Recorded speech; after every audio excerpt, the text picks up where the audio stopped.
Vou começar perguntando como é participar de um evento que reúne bombeiros de quase todos os países da América Latina, né, parte da Europa. Se o senhor já tinha participado de um evento como esse, como é participar de um evento que reúne bombeiros e profissionais de emergência? É uma experiência de algo que eu não digo há muito tempo, é uma experiência nova. Eu nunca tinha participado de um evento do Corpo de Bombeiros e, como eu disse no início da palestra, como é uma das instituições que conta com um respeito social muito grande, como é uma instituição que tem um valor social agregado muito grande, as pessoas confiam na corporação, falar de ética para esse grupo e falar de questões relacionadas à cultura brasileira é particularmente importante. Me senti muito feliz, muito bem, muito acolhido, muito bem recebido e acho que o resultado de um evento desse porte é uma vitória para os organizadores aqui em Goiás. Muita gente, bem organizado, muito atentos e certamente muito produtivo o resultado. Bombeiros trabalham em situações limite o tempo inteiro. Qual que é o papel da ética quando se trabalha nesse tipo de situação? Nós temos um problema grave de ética quando o alvo da minha ação está fragilizado.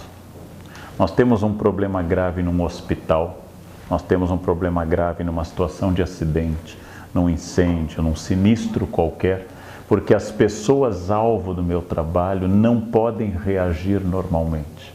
Então ensina a ética que é exatamente nesse momento que eu preciso de valores mais sólidos. Respeitar pessoas fortes, estáveis e capazes de reagir não é ético, é simplesmente uma ação racional.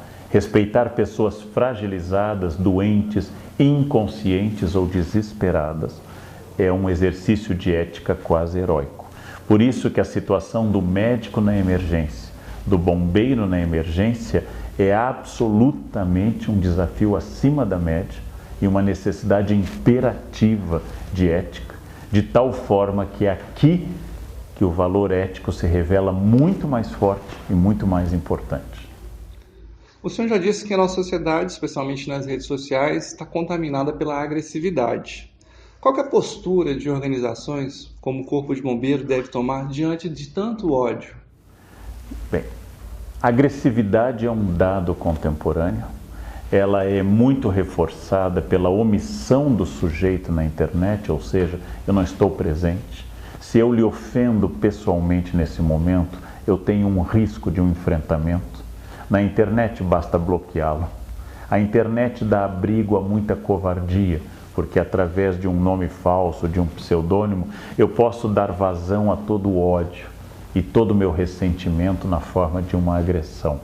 Todas as instituições públicas e privadas têm uma obrigação de educação para a internet.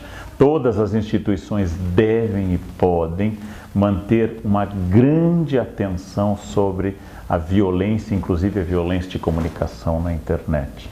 Porque a agressividade verbal, escrita, endereçada a alguém, é o primeiro passo para agressividades maiores. Então eu tenho que lembrar que a ética também existe na comunicação no Facebook, a ética existe na publicação de uma foto no Instagram, a ética existe no e-mail, a ética existe no fato de que eu tenho que respeitar o espaço do outro. Aquilo que eu falei na palestra, a pequena ética chamada etiqueta, que ela multiplica o respeito pelo outro através das 4 expressões clássicas. Com licença, por favor, muito obrigado e me desculpe. Com isso eu reconheço a existência do outro e reconheço que o outro pode e deve existir livremente. Esse é o grande exercício de toda a ética. O senhor disse na palestra que os corpos de bombeiros têm, em geral, um alto índice de aprovação e isso em todo o mundo. Ao mesmo tempo que isso é importante capital para a nossa reputação, ele aumenta muito a nossa responsabilidade perante a sociedade. De que forma que o senhor vê essa dicotomia?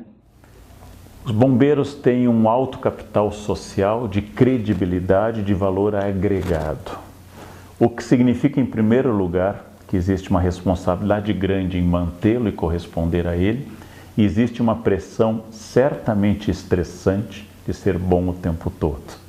Se alguém de quem eu nada espero produziu pouco ou nada, isto é natural. Se alguém de quem eu espero muito produziu, isto é maior desafio, porque a pessoa realmente sofre o estresse permanente de ter a todo instante a expectativa das pessoas. Curiosamente, dos filhos aplicados, os pais exigem muito mais e eles são obrigados a desempenhar muito mais. O filho que nada faz, o pouco que ele faz, os pais louvam, celebram como uma coisa extraordinária.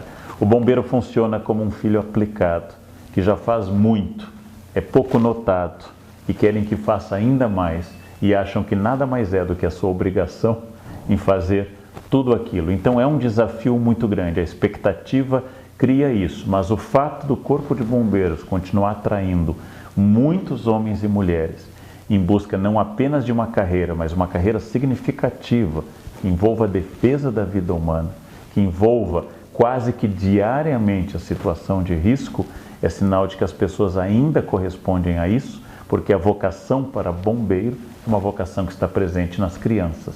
Nenhuma criança brinca de senador, várias crianças brincam de bombeiro. Isso é um sinal muito interessante, né?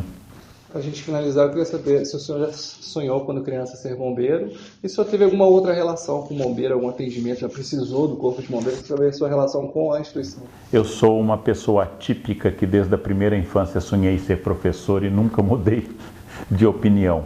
Achava simpática a função de astronauta, porque aos 6 anos de idade eu vi o homem chegar à Lua.